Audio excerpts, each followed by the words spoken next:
नमस्कार साथीहरू, म राजेन्द्र राउत, नेपाल सरकारको शाखा अधिकृत तपाईहरुको लोकसेवा आयोगको तयारीलाई लक्षित गरेर आजको सेसनमा विकासका पूर्वाधार भन्ने टपिक ल्याएर आएको छु। विशेष गरी विकासका पूर्वाधारमा कृषि, उद्योग, व्यापार, वाणिज्य, पर्यटन, शिक्षा, स्वास्थ्य, यातायात जस्ता विषयको वर्तमान अवस्था कस्तो रहेको छ भन्ने विषयमा हामी चर्चा गर्नेछौँ। सबैभन्दा पहिले हामी चाहिँ कृषि भन्ने टपिकमा जानेछौँ। कृषि, नेपालको कृषिमा चाहिँ वर्तमान अवस्थामा कति प्रतिशत चाहिँ मानिसहरू कृषिमा आबद्ध छन्, कति मानिसहरू कृषिमा आबद्ध छन् र कृषिसँग सम्बन्धित विभिन्न तथ्यहरूको बारेमा चर्चा गर्दै अगाडि बढ्नेछौँ। ल, कृषि, हाल कृषिमा आबद्ध जनसङ्ख्या कति छ? हाल नेपालको कृषिमा हाल कति पर्सेन्ट मानिसहरू आबद्ध रहेका छन् त? हाल कृषिमा आबद्ध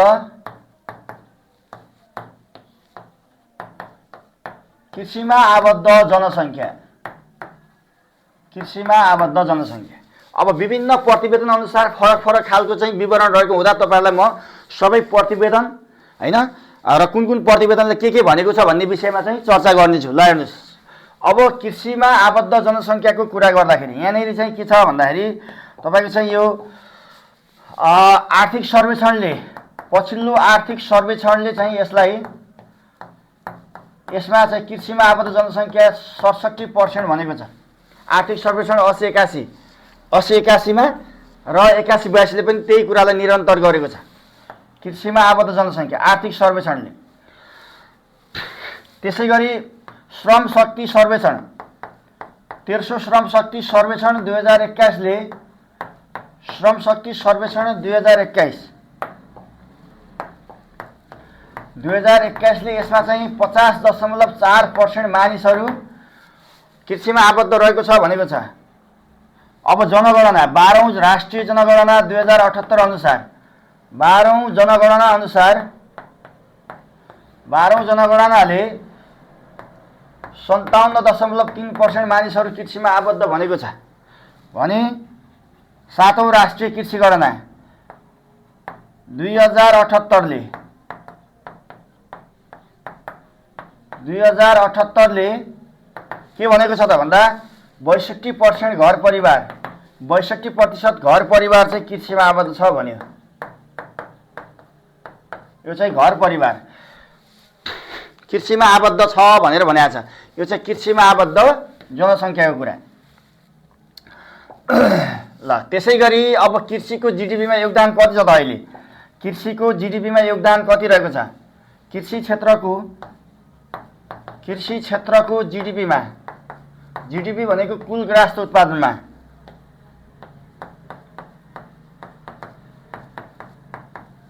योगदान चाहिँ 25.16% रहेको छ। 25.116% चाहिँ कृषि क्षेत्रको जीडीपीमा योगदान रहेको छ साथीहरू, है त, योगदान रहेको छ।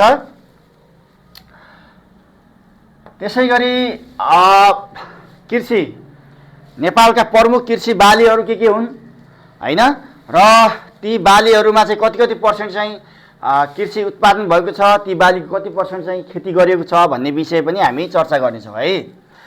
उत्पादनका आधारमा नेपालका कृषि बालीहरू हेरौँ। उत्पादनका आधारमा नेपालका कृषि बालीहरू खात नऔ फ भनेर हेर्ने है त। खात नऔ फ भनेको प्रमुख बालीहरू, नेपालका प्रमुख बालीहरू हेरौँ। ल, यसमा चाहिँ खाद्यान्न बाली कति छ है, तरकारी बाली कति छ नेपालमा उत्पादनको आधारमा भनेका छौँ हामीले। तरकारी बाली, नगदे बाली, त्यसै गरी औद्योगिक बाली र फलफुल बाली चाहिँ प्रमुख बालीहरू यिनै रहेछन् र 45.52% चाहिँ खाद्यान्न बाली छ। तरकारी बाली चाहिँ 18.59% तरकारी बाली छ उत्पादनको आधारमा आर्थिक वर्ष 81-82 अनुसार फेरि है 2081-82 अनुसार हो। यो चाहिँ नगदी बाली 15.15% नगदी बाली रहेको छ। औद्योगिक बाली चाहिँ 11.47% औद्योगिक बाली छ भने फलफुल चाहिँ 5.93% चाहिँ उत्पादनका आधारमा नेपालका प्रमुख बालीहरू। धेरै उत्पादन हुने बालीमा सबैभन्दा धेरै खाद्यान्न बाली रहेछ भनेर बुझ्नु पर्यो। त्यसैगरी हाम्रो अर्को रहेको छ यो चाहिँ बाली लगाइएको बालीको आधारमा कति धेरै कुन बाली कति धेरै लगाइएको छ त भन्ने कुराहरू। लगाइएको बालीको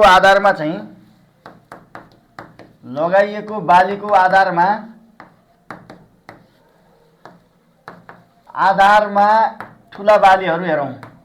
ठुला बाली लगाइएको आधारमा ठुला बाली लगाइएको आधारमा जमिनमा कति पर्सेन्ट चाहिँ कस्तो बाली लगाइएको छ भन्ने कुरा चाहिँ लगाइएको आधारमा ठुला बालीहरू हुन्। ल अब यसमा चाहिँ के पर्यो त भन्दा यसमा चाहिँ खान त दाल भनेर सम्झिने खाद्यान्न बाली, नगदे बाली, तरकारी बाली र दलहन बाली चाहिँ धेरैभन्दा धेरै हामीले लगाउने रहेछौँ।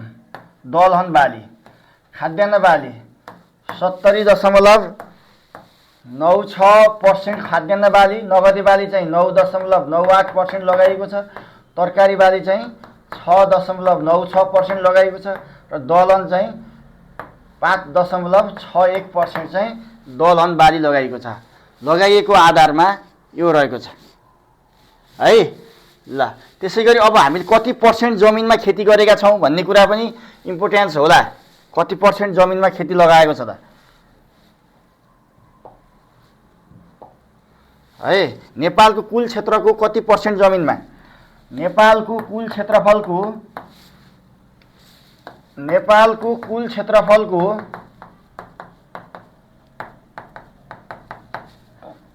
21% जमिनमा खेती गरिएको छ।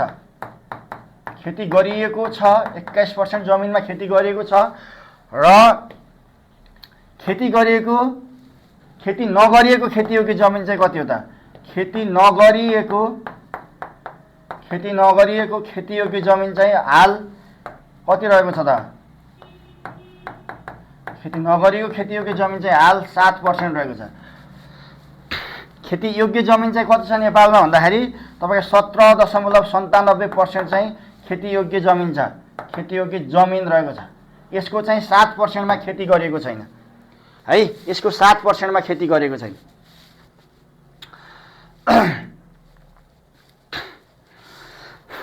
अब है त त्यसैगरी यहाँ हामीले भन्यौं प्रमुख खाद्यान्न बाली चाहिँ के होला नि त? यसमा चाहिँ प्रमुख खाद्यान्न बालीहरू नेपालका प्रमुख खाद्यान्न बाली हेरौँ है। हाल चाहिँ नेपालका प्रमुख खाद्यान्न बालीमा के पर्छ होला त? धाम, गको, जौँ, फाफर नै छ। पहिले जस्तो त्यही नै छ है। फाफर, धाम, गको, जौँ, फाफर भनेको धान, मकै, गहुँ, कोदो, जौँ, फाफर चाहिँ प्रमुख खाद्यान्न बाली छ। त्यसै गरी चाहिँ अर्को बाली रहेको छ हाम्रो नगदे बाली। प्रमुख नगदे बाली के हुन् त? नेपालका प्रमुख नगदे बाली चाहिँ सम्झिनु पर्यो। उ आ तेजाम भनेर भन्ने प्रमुख नेपालका प्रमुख नगदे बाली उखु, आलु, तेलन, उखु, आलु, तेलन,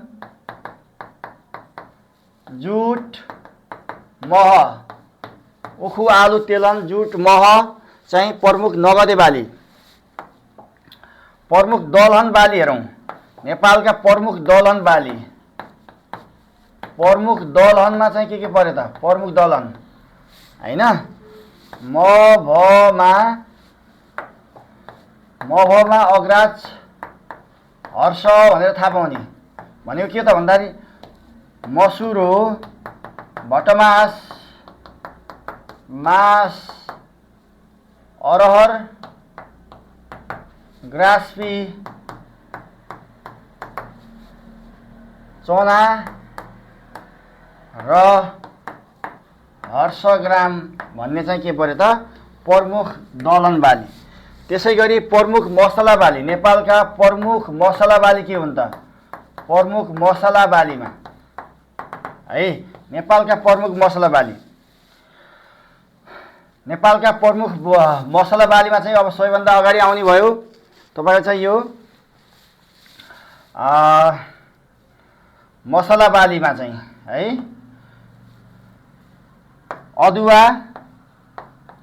अदुवा, बेसार, खुर्सानी, अलैँची है प्रमुख चाहिँ अबे खुर्सानी हैन। त्यसपछि लसुन अगाडि पनि है लसुन पछि खुर्सानी र अलैँची। ल अबे लखा अलैँची भनेर चाहिँ सूत्र बनाउने, यसरी बनाउँदाखेरि पनि हुन्छ। ल प्रमुख मसला बालीहरू भए।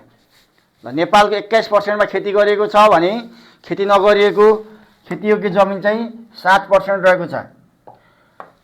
अब सिँचाइ सुविधा पुगेको जमिन हेरौँ। सिँचाइ सुविधा, नेपालको सिँचाइ सुविधा पुगेको जमिन,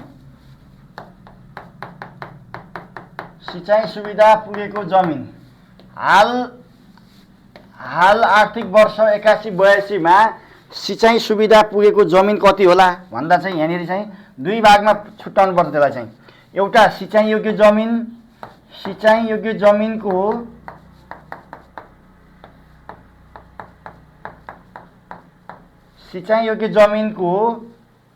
कति पर्सेन्ट? सिँचाइ योग्य जमिनको सिँचाइ सुविधा पुगेको र कृषि योग्य जमिनको सिँचाइ सुविधा पुगेको। सिँचाइ योग्य जमिनको चाहिँ कति छ हामीसँग भन्दा 25, 36, 319 हेक्टर चाहिँ सिँचाइ योग्य जमिन छ। यसको चाहिँ 62.28% मा सिँचाइ सुविधा पुगेको छ भने कृषि योग्य जमिन जुन हामीले अघि 17.97% भनेका थियौँ त्यसलाई अब हेक्टरमा पनि छुट्याउन सकिन्छ हैन। 64 हेक्टर हैन, 3,55,000 हैन, यसरी चाहिँ छुट्याउनुहोस्। यो 355, 77, 64 हेक्टरलाई को चाहिँ 44.4% मा सिँचाइ सुविधा पुगेको छ। खेतीयोग्य अथवा सिँचाइ के रे चाहिँ यो कृषि योग्य जमिनको चाहिँ 44.4% मा र सिँचाइ योग्य जमिनको 62.28% मा सिँचाइ सुविधा पुगेको छ है त। अर्को रहेको छ हामीसँग यो चाहिँ प्रधानमन्त्री कृषि आधुनिकीकरण। प्रधानमन्त्री कृषि आधुनिकीकरण अनुसार प्रधानमन्त्री कृषि आधुनिकीकरण परियोजना अन्तर्गत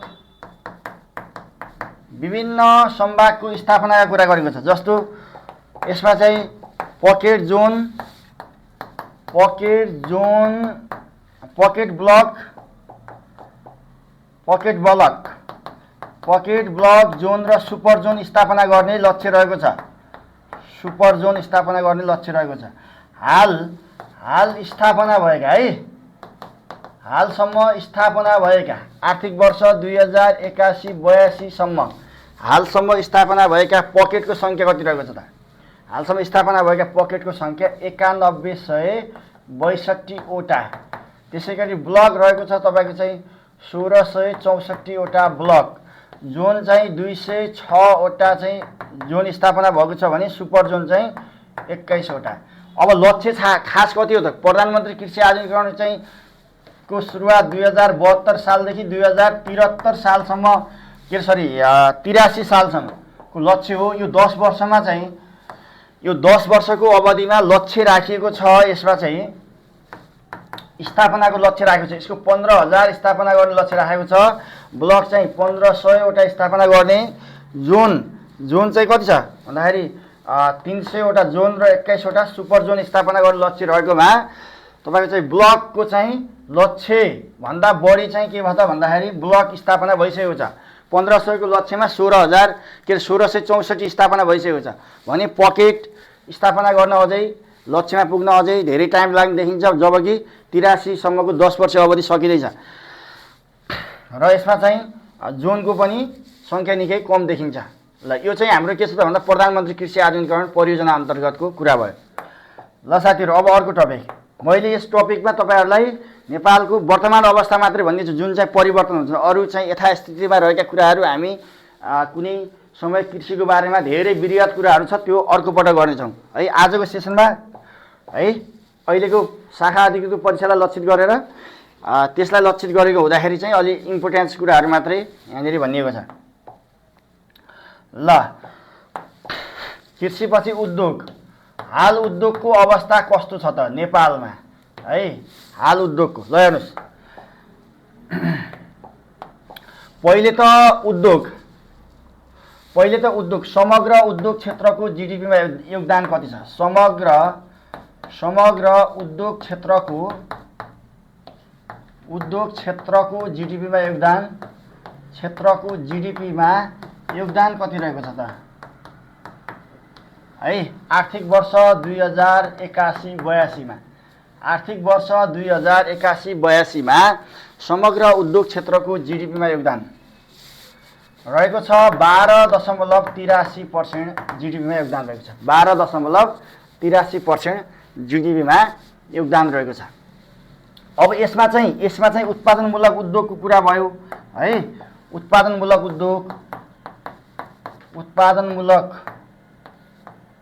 उद्योग, निर्माण उद्योग, खानी हैन, छुट्टाछुट्टै छ। निर्माण उद्योग, खानी हैन, खानी र उत्खननसँग सम्बन्धित कुराहरू भयो हैन, उद्योग भयो।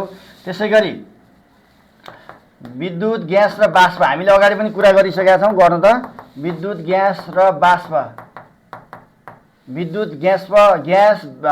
बाष्प र वातानुकूलित आपूर्तिको चाहिँ कति रहेको छ भन्ने छ। त्यसैगरी अर्को रहेको छ तपाईँको चाहिँ पानी आपूर्ति, ढल निकास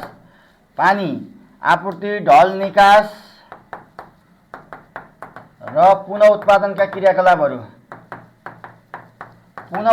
क्रियाकलापबाट चाहिँ कति योगदान रहेको छ त जिडिपीमा हेरौँ। उत्पादनमूलक उद्योगको 4.98% योगदान रहेको छ। निर्माण उद्योगको 5.24% रहेको छ। खानीको 0.46% योगदान रहेको छ। विद्युत, ग्यास बाष्पको 1.73% योगदान रहेको छ। पानी ढलको 0.42% योगदान रहेको छ। समग्र उद्योग क्षेत्रको जिडिपीमा योगदान कति रहेको छ त? 12.83% रहेको छ। 12.83%। अब यति मात्रै भनेर भएन। अब हाल उद्योगको सङ्ख्या कति छ त नेपालमा? हाल उद्योग विभाग अन्तर्गत दर्ता भएका उद्योगहरूको सङ्ख्या। हाल उद्योगको सङ्ख्या कति रहेको छ त नेपालमा भन्दा जम्मा उद्योग चाहिँ कुल उद्योगको सङ्ख्या चाहिँ 963 वटा रहेका छन्। 9963 वटा उद्योग रहेका छन्। यसमा ठुला, मझौला, साना भन्ने होलान्। यसमा ठुला, मझौला र साना भन्ने नै हुन्छन् हैन। अब यसमा ठुला उद्योग, मझौला उद्योग र साना उद्योग कति छन् त भन्दा ठुला उद्योगको कुरा गरौँ है त। ठुला उद्योग छन् यसमा चाहिँ तपाईँको चाहिँ 1461 वटा ठुला उद्योग, मझौला उद्योग रहेका छन् तपाईँको 2164 वटा र साना उद्योग रहेका छन् 6338 वटा रहेका छन्। अब यसको पर्सेन्टेजको कुरा गर्ने हो भने यसको 15% चाहिँ ठुला उद्योग रहेका छन्, 22% चाहिँ मझौला उद्योग र 63% चाहिँ साना उद्योग रहेका छन्। 1461, 2164 र 6338 वटा जम्मा उद्योग है। जम्मा उद्योगमा यसरी चाहिँ छुट्याउन सकिन्छ। यो त भयो पुँजीगतका आधारमा अथवा पुँजीका आधारमा अथवा स्थिर लगानीका आधारमा कुल उद्योगहरू भयो। यो उद्योगको वर्गीकरण भयो। हामीलाई उद्योगको उत्पादन तथा सेवाको आधारमा जुन औद्योगिक व्यवसाय ऐन 2076 ले उद्योगहरूलाई विभिन्न 8 भागमा वर्गीकरण गरेको छ, त्यसको पनि जान्न पर्यो है।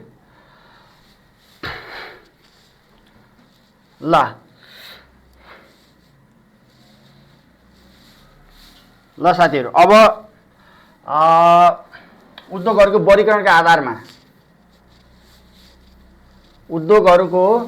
उद्योगको वर्गीकरणको आधारमा चाहिँ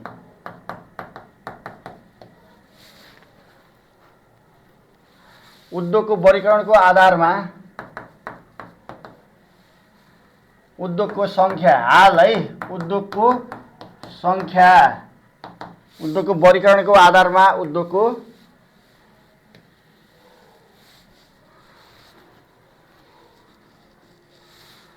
वर्गीकरणको आधारमा उद्योगको संख्या हेरौँ। उद्योगको वर्गीकरणको आधारमा कसरी छ त? उद्योगको वर्गीकरणको आधारमा कसरी कति भागमा गरेको छ? पहिला ल 8 भागमा औद्योगिक व्यवसाय ऐन 2076 ले औद्योगिक व्यवसाय ऐन ल हेरौँ है त। औद्योगिक व्यवसाय ऐन 2076 ले उद्योगलाई 8 भागमा वर्गीकरण गरेको छ, जसमा चाहिँ 1 मा उत्पादनमूलक उद्योग, मैले ठुलोदेखि सानो लेख्छु है त, उत्पादनमूलक उद्योग। 2 नम्बरमा सेवामूलक उद्योग, पर्यटन उद्योग, उत्पादनपछि ऊर्जामूलक उद्योग हैन, ऊर्जामूलक उद्योग, कृषि तथा वन पैदावारमा आधारित उद्योग है। त्यसैगरी सूचना तथा सञ्चार प्रविधिमा खानीजन्य उद्योग,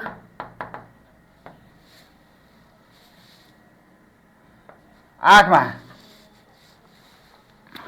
मा छ पूर्वाधार उद्योग। अब यिनीहरूको संख्या हाल अब जम्मा संख्या त हामीसँग रहेछ 9963। त्यसमा कति चाहिँ संख्या रहेको छ त? उत्पादनमूलक उद्योगको संख्या 3571 वटा, सेवामूलक उद्योग 2569, पर्यटन 2298 वटा, ऊर्जामूलक 586 वटा, कृषि तथा वन पैदावारमा आधारित 553, सूचना तथा सञ्चार प्रविधिमा आधारित 224, खानीजन्य 86 र पूर्वाधार उद्योग 76 गरेर जम्मा उद्योगको संख्या कति हुने भयो त?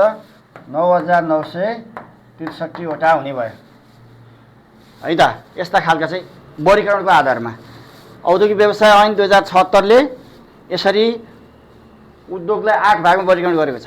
ल यो भयो उद्योगको वर्गीकरणको कुरा पनि भयो। अब त्यसपछि हामी व्यापारतिर जान्छौँ। नेपालको व्यापारको वर्तमान अवस्था।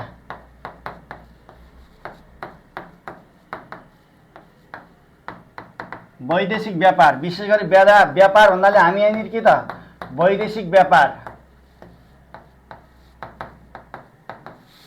व्यापारले कुनै पनि देशको अर्थतन्त्रमा महत्त्वपूर्ण चाहिँ भूमिका निर्वाह गरेको हुन्छ है त।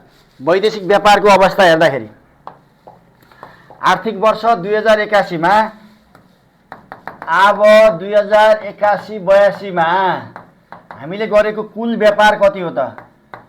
कुल वैदेशिक व्यापार, नेपालले गरेको कुल वैदेशिक व्यापार चाहिँ 20 खर्ब 81 अर्ब 15 करोड व्यापार हो। र योभन्दा अघिल्लो आबमा 80-81 मा 2080-81 मा कति गरेको छ त भन्दाखेरि 17 खर्ब 45 अर्बको व्यापार गरेको छ। टोटल कुल व्यापार त्यसको तुलनामा 3 खर्बले बढेको रहेछ है। के भएछ त भन्दा 3 खर्बले व्यापार वृद्धि भएको देखिन्छ। यो भनेको 19.24% हो। अब हामीले यो कुल व्यापार भयो हाम्रो चाहिँ कुल व्यापार 20 खर्ब 81 अर्ब 15 करोड।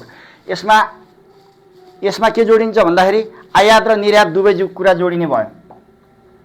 अब यसमा कुल व्यापार चाहिँ हाम्रो कति रहेछ त साथीहरू भन्दाखेरि अलिकति यसलाई चाहिँ मिलाएर पढ्नुपर्ने हुन्छ। ल हेर्नुहोस् है, कुल व्यापारमा कुल हाम्रो वैदेशिक व्यापार कति हो?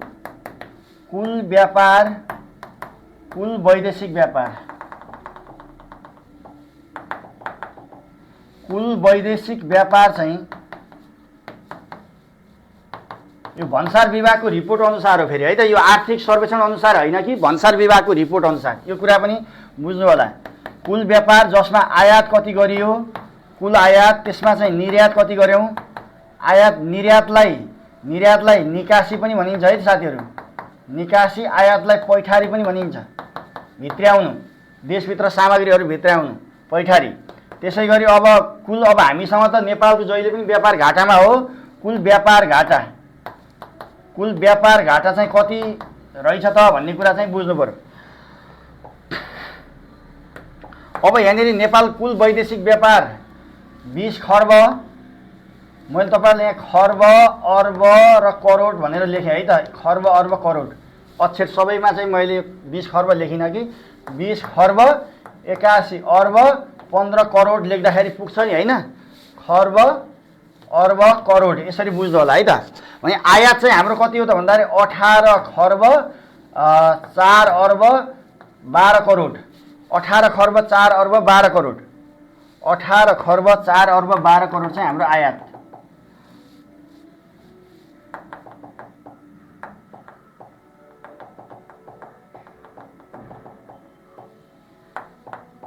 ल 20 खर्ब 81 अर्ब 15 करोडमा आयात चाहिँ 18 खर्ब 4 अर्ब 12 करोड। 18 खर्ब 4 अर्ब 12 करोड। र अब त्यसमा चाहिँ निर्यात कति गर्यौँ त हामीले? निर्यात भनेको देशबाट बाहिर पठाइएको चाहिँ 2 खर्ब 77 अर्ब 3 करोड। ल हेर्नुहोस्, जोड्दाखेरि कति भयो? 12 मा 3 जोडा 15 भयो, 18 मा 2 जोड्दा 20 भयो, र यो 17 मा 4 जोड्दाखेरि 81 भएको छ। कुल व्यापार चाहिँ यसरी चाहिँ हाम्रो कुल वैदेशिक व्यापार भयो आयात निर्यात गर्दाखेरि। अब व्यापार घाटा, हाम्रो आयातभन्दा निर्यात कम भएको हुनाले व्यापार घाटा भएको छ, जसले गर्दाखेरि 15 हेर्नुहोस्, 15 खर्ब होइन, 15 खर्ब 27 अर्ब 9 करोड चाहिँ के छ त व्यापार घाटा रहेको छ। व्यापार घाटा यो पर्सेन्टेज अघिल्लो वर्षको तुलनामा वृद्धि कति पर्सेन्टेज हो त?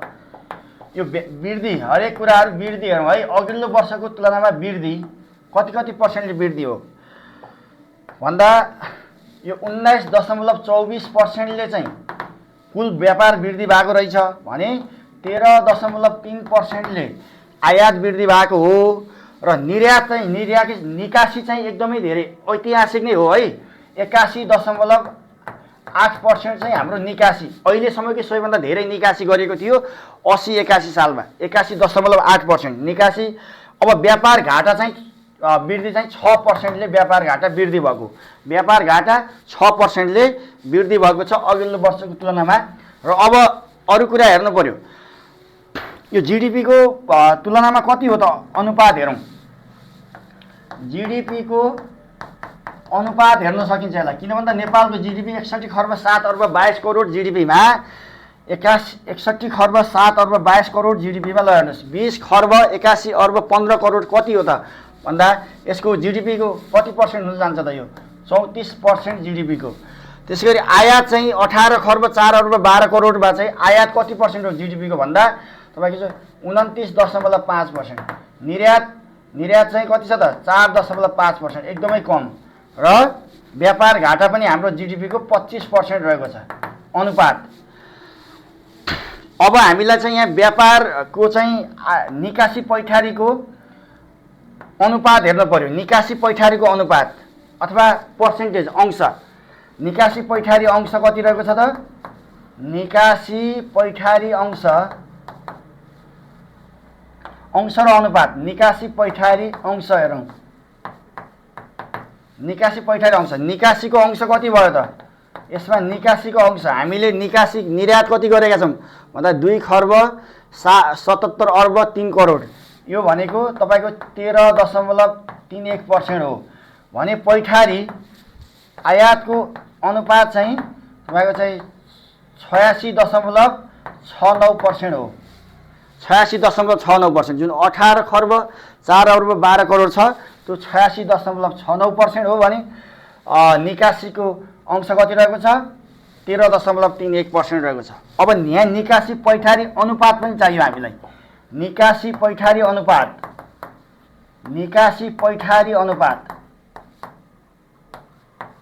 अब निकासी पैठारी अनुपात निकाल्नको लागि के गर्नु पर्यो? निकासी राख्नु पर्यो माथि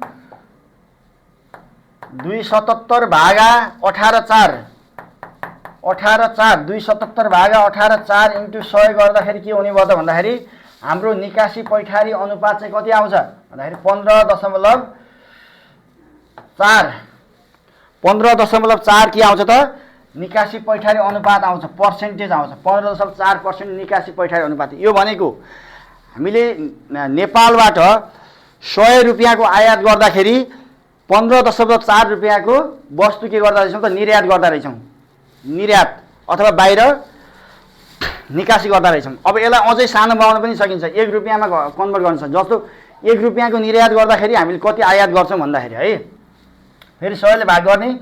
अब यसमा चाहिँ 1:6.5 हुन आउँछ 1 रुपियाँको। अथवा यसलाई भन्न खोजेको के त भन्दा 1 रुपियाँको निर्यात गर्दाखेरि 6.5 रुपियाँको आयात गर्दा रहेछौँ।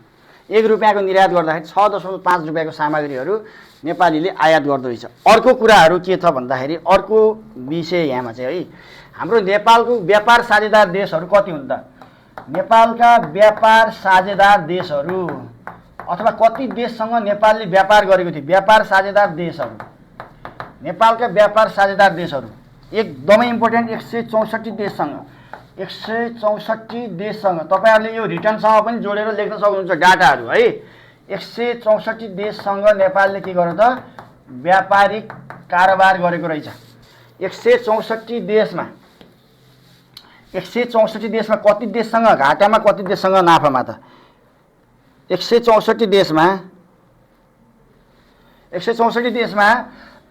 127 देशसँग घाटामा, नेपालको व्यापार घाटामा 127 देशसँग।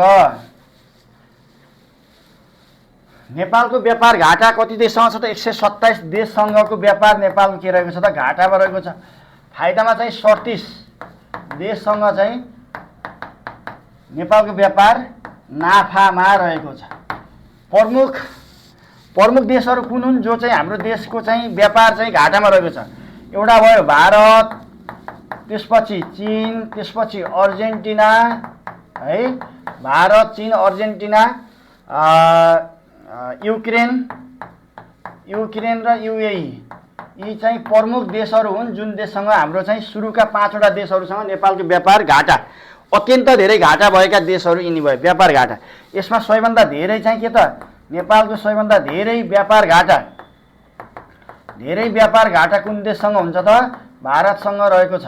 धेरै व्यापार घाटा नेपालको भारतसँग रहेको छ, जसमा चाहिँ हामीले भारतबाट आयात गर्ने भनेको आयात 10 खर्ब है, 10 खर्ब 71 अर्ब 19 करोड बराबरको सामान चाहिँ हामीले आयात गरेका छौँ भने निर्यात चाहिँ कति गरेका छौँ त? 2 खर्ब तपाईको चाहिँ यो 2 खर्ब 24 अर्ब 2 खर्ब 24 अर्ब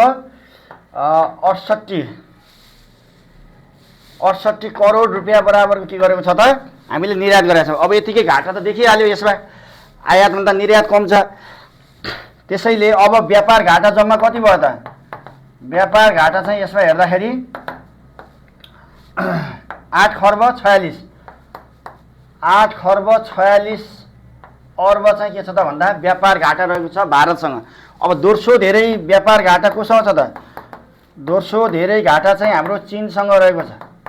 चीनसँग दोस्रो धेरै जुनसँग 3 खर्ब 38 अर्ब व्यापार घाटा रहेको छ ती चीनसँग। अब नाफामा रहेका देशहरू कुरा गरौँ।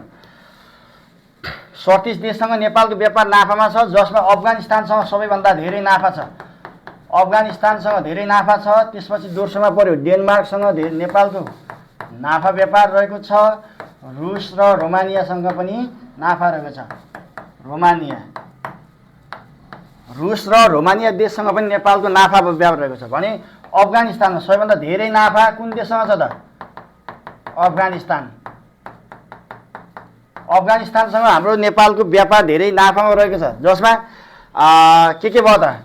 77 करोडको निर्यात गर्छौँ हामीले यहाँबाट देशबाट भने 84,000 चाहिँ हामीले आयात गरेका छौँ। आयात कम भयो, निर्यातभन्दा आयात कम भएको हुनाले हाम्रो व्यापार नाफा व्यापार भयो।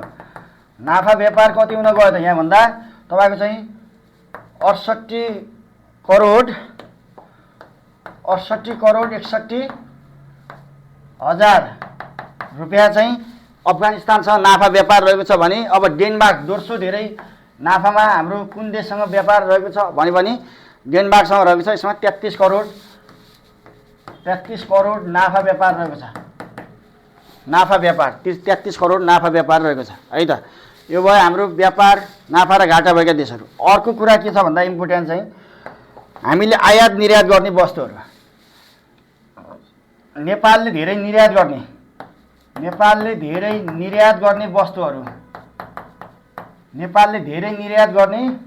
वस्तुहरू के होला नि त? धेरै निर्यात गर्ने वस्तुमा पहिलो नम्बरमा पर्यो तपाईको यो भटमासको तेल है। भटमासको तेल सबैभन्दा धेरै निर्यात गर्ने गरेको छ। त्यसपछि यो धागो 3 नम्बरमा फलाम र फलामका सामग्रीहरू 4 नम्बरमा तयारी पोसाक 5 गलैँचा अलैँची जुट चिया 9 मा कफी 10 मा केमिकल उत्पादन। ल हेर्नुहोस् है, यी समग्र सामग्रीहरू हामीले धेरै निर्यात गर्ने सामग्रीहरूमा पर्छन्। भटमासको तेल सबैभन्दा धेरै निर्यात गर्ने, नेपालले सबैभन्दा धेरै निर्यात गरेको वस्तुमा भटमासको तेल यो चाहिँ धेरै निर्यात गरेको यो वर्ष एउटै वस्तु 1 खर्बभन्दा बढी गएको छ। कति निर्यात गरेको छ भन्दा 1 खर्ब 22 अर्ब 63 करोड बराबरको सामान चाहिँ हामीले निर्यात गरेका छौँ। 1 खर्ब 22 अर्ब 63 करोड बराबरको भटमासको तेल निर्यात गरेका छौँ। र अब खुसी हुनुपर्ने अवस्था छैन, किन भन्दा हामीले कच्चा भटमासको तेल पनि त्यही मात्रामा आयात गरेका छौँ र हामीलाई चाहिँ के छ त भन्दाखेरि अलिकति प्रशोधन गरेर पठाइएको जस्तो देखिन्छ। जस्तो अब आयात गरिएका वस्तुमा हेर्नुहुन्छ भने धेरै आयात गरिएका वस्तुहरू नेपालले धेरै के गर्दो रहेछ त? धेरै आयात गरेका वस्तुहरूमा हेरौँ 1 नम्बरमा चाहिँ पेट्रोलियम पदार्थ भइहाल्यो। पेट्रोलियम पदार्थ 1 नम्बरमा। 2 मा छ तपाईको चाहिँ यो फलाम र फलामजन्य सामग्री चाहिँ दोस्रो नम्बरमा। 3 नम्बरमा कच्चा भटमासको तेल हामीले चाहिँ के गरिरहेका छौँ त? आयात गरिरहेका छौँ। त्यसकारणले यहाँनिर चाहिँ अब नेपालको आफ्नै कच्चा भटमास नभइदिएको कारणले अलिकति घाटा भयो। त्यसपछि गयो यहाँ चाहिँ सवारी साधनका पाट पूर्जा र सवारी साधन पर्यो। 5 नम्बरमा विद्युतीय साधन त्यसमा चाहिँ अर्को पर्यो। यसमा चाहिँ यो बोइलरको चाहिँ बोइलर कुखुराको गर्ने हैन, विद्युतीय सामान पनि पर्छ। र 6 नम्बरमा खाद्यान्न, 7 मा प्लास्टिक, 8 मा औषधि, 9 मा रासायनिक मल। यी कुराहरू चाहिँ के गरेको छ त भन्दा नेपालले धेरै आयात गरेको छ। अब कच्चा भटमासको तेलको कुरा गरौँ, किन भन्दा हामीले सबैभन्दा धेरै निर्यात गरेको कच्चा भटमासको तेल हो, आयातमा 1300 नम्बरमा पर्दो रहेछ। यो चाहिँ हामीले 1 खर्ब 8 अर्ब बराबरको चाहिँ 8 अर्ब 95 करोड, 1 खर्ब 8 अर्ब 95 करोड बराबरको कच्चा भटमासको तेल आयात गर्ने र 1 खर्ब 22 अर्ब 63 करोड बराबरको चाहिँ हामीले त्यही भटमासको तेल फेरि निर्यात गर्ने काम गरिरहेका छौँ। ल, यति कुराहरू आजको लागि यति नै गरेँ र दोस्रो सेसनमा चाहिँ अब हामी भोलि चाहिँ अर्को दिन तपाईँहरूले अथवा भोलि या पर्सिसम्म तपाईँहरूलाई म यो पर्यटन, त्यसपछि गएर नेपालको चाहिँ यातायात, शिक्षा, स्वास्थ्य, सञ्चार र विद्युतको बारेमा जानकारी दिनेछु है। मेरो YouTube channel Rajendra Raut subscribe गर्नुभएको छ भने गर्नुहोला र यसमा केही तपाईँहरूलाई चाहिँ सुझाव सल्लाह या केही चाहिँ थप मलाई उत्प्रेरणाको कुराहरू दिनु छ भने तपाईँहरूले कमेन्ट मार्फत दिन सक्नुहुन्छ भन्दै तपाईँहरूबाट अहिले बिदा हुन्छु। नमस्कार।